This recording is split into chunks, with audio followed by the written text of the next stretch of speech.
안녕하세요. 이런저런 세상 이야기를 수필산문으로 들려주는 알찬 튜브 문장수입니다. 기독교인이면 꼭 가보고 싶은 예수님 탄생 성당이 있는 베들레헴까지 안승태 요셉 신부님과 여러분을 모시겠습니다. 좋아요와 구독 부탁드립니다. 감사합니다. 예수님 탄생과 수유동물 성당이 있는 베들레헴이다. 성경 속의 지명이 있는 그곳에서 순례의 여정 중에 축복과 은총이 느껴지는 것 같다.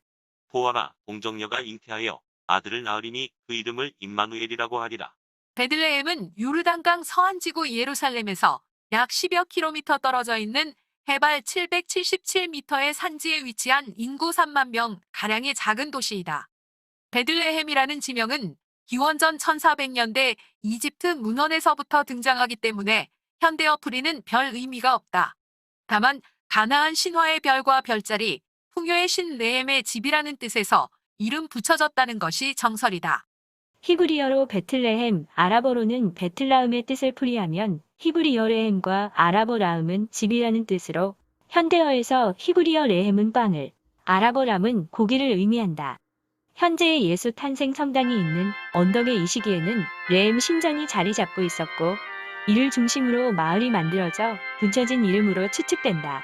구약 성경에서는 다윗의 탄생지이자 야곱의 아내 라헬의 무덤이 있는 곳이라는 점에서 유대교의 성지이며 신약 성경에서 예수 그리스도의 탄생지라는 점까지 합하여 기독교의 성지이다. 현재 전 세계적으로 기독교의 신자 수가 유대교에 비해 압도적으로 많은 까닭에 베들레헴이라 하면 예수님의 탄생지로 인식하고 있는 사실이기도 하다. 1948년 제1차 중동 전쟁의 결과 요르단이 점령하였으나 1967년의 6.1 전쟁 결과 이스라엘이 다시 점령하였다. 오슬로 평화협정에 따라 1995년 이스라엘은 팔레스타인 자치정부의 도시에 통치권을 넘겨주고 그해 12월 21일 군대를 철수하였다. 그러나 시의 조례에 따라 시장과 부시장은 기독교 신자여야만 한다고 한다. 한쪽이 가톨릭 신자이면 다른 한쪽은 정교의 신자여야 한다. 내셔널 지오그래픽 특집에는 오스만 제국이 19세기에 지배할 때 거주민 80%가 기독교인이었으며 20세기 초반 영국 지배시는 90%가 기독교인이었다. 21세기 초반에 40%대로 떨어졌고 무슬림이 다수인 도시가 되었다. 공사 중 진입하는 오른쪽으로 아르메니아 수도원을 끼고 한참 걷다가 입구 쪽으로 넓은 광장과 함께 주님 탄생 성당이 보인다. 오른쪽으로 성당 내부로 들어가기 위해서는 허리를 굽혀야만 하는 나지막한 작은 문이 나온다. 문 안으로 겨우 내부로 들어가니 우선 성당의 규모에 놀란다. 광장에는 공상이 있다. 아기 예수 탄생의 구유와 공방 박사들의 아련 장면을 보여준다. 붉은색 돌기둥이 오른편에 2줄, 왼편에 2줄이 있는데 한 줄에 기둥이 12개씩 모두 48개나 된다. 성당 내부 양쪽 높은 벽면에 덜어 남아있는 대형 모자이크는 165년부터 169년까지 십자군이 유스티아누스 성당을 수리하면서 덧붙인 것이라 한다. 오른쪽 벽 가까이 있는 팔각형 석조 세례당은 유스티아누스 시대에는 중앙 제대 가까이 있었던 것으로 그리스어 강명이 뚜렷한데 번역하면 주님이 알아보신 이름을 기념하여 그들 영혼의 안식을 위하여 그들 죄과의 용서를 위하여. 팔각형은 신생과 부활을 상징한다. 이는 로마 라테란 대성당 부설 세례당 건물도 팔각형이다. 성당에는 이미 다른 순례자들이 미사를 봉헌하고 있어서 일정상 기다릴 여유가 없어 아쉬움이 있었다. 그러나 두루 탄생 성당에 이곳저곳을 둘러볼 수 있어서 다소나마 안도를 갖는다. 특히 중앙에 있는 곳을 두서너 명씩 엎드려 아련할 수 있는 기회는 특별한 것이었다. 내부는 이곳저곳을 수리하는 공사가 진행 중이어서 출입하는데 애도 어려움이 따른다. 이곳을 팔레스타인에 관할 지역이기에 타 종교도 순례하는 곳이어서 북적대는 것은 어쩔 수 없을 것 같다. 로마 제국 시대 그리스도인들에게 신앙의 자유를 부여한 콘스탄티누스 황제의 어머니 헬레나 성녀가 324년 베들레헴에 순례를 왔었다. 예수님의 탄생지로 전해오는 동굴을 참배하고 느낀 바 있어 황제인 아들에게 청해서 바로 그 동굴 위에 성당을 짓게 했다. 성당 공사는 정성을 다했기 때문에 기간이 오래 걸렸다. 339년 5월 31일에 성당을 축성했는데 첫 번째 성탄 성당을 콘스탄티누스 성당이라 했다.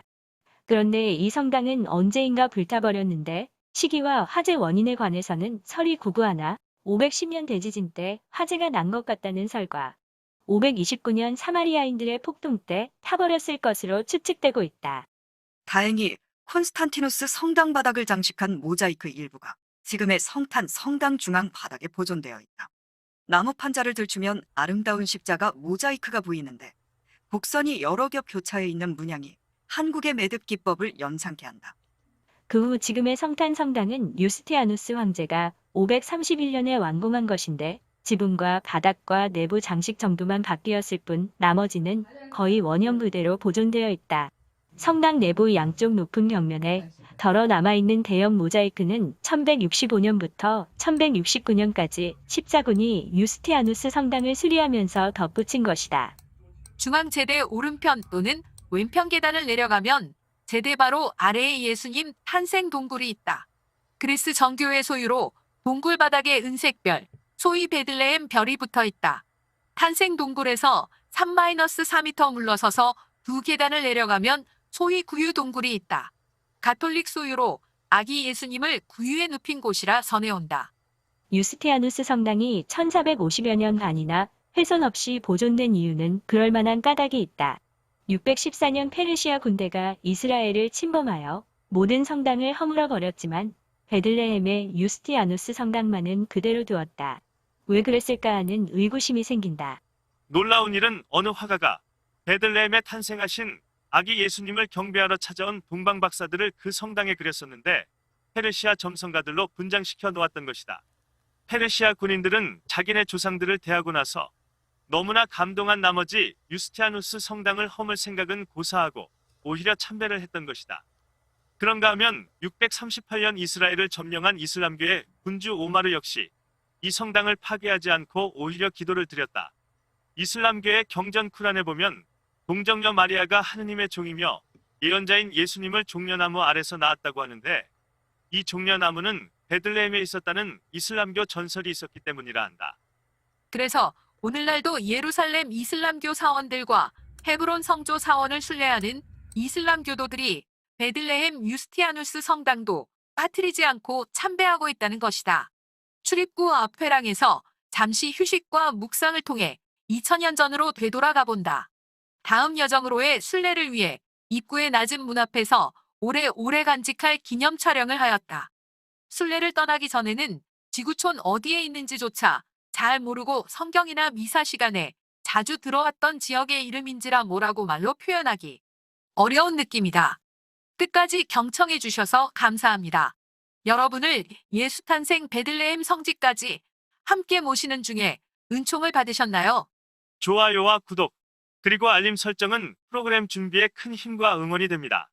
알찬 튜브는 더욱 알차게 마련하도록 노력하겠습니다. 이상 알찬 튜브 문장수였습니다.